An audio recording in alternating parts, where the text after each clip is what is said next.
Les individus ou groupes d'individus qui appellent au génocide ou à la haine tribale sur les réseaux sociaux en se réclamant être mes soutiens ne reflètent pas mes idéaux. Ainsi pourrait-on résumer la déclaration de Maurice Kamto. D'emblée, le président du MRC se dit surpris par le niveau d'influence qu'on lui prête sur les Camerounais, auteurs des frasques exercées supposément en son nom. Pour des raisons diverses, des Camerounais en fonction de leurs frustrations et attentes peuvent lui exprimer leur soutien sans avoir de lien avec lui et sans être des militants du MRC. Ils ne sauraient être responsables ou coupables des insultes auxquelles des fans pourraient se livrer.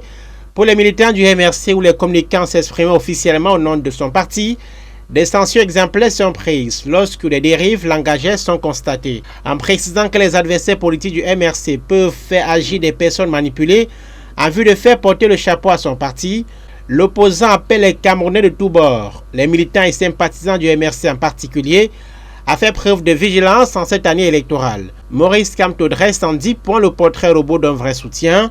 Celui qui se réclame de lui doit profondément aimer le Cameroun et les Camerounais, combattre le discours de division et de haine tribale, respecter les opinions et les choix des autres, défendre les valeurs de justice et de paix, revendiquer l'application de la loi, s'inscrire sur les listes électorales, voter, défendre son vote, entre autres.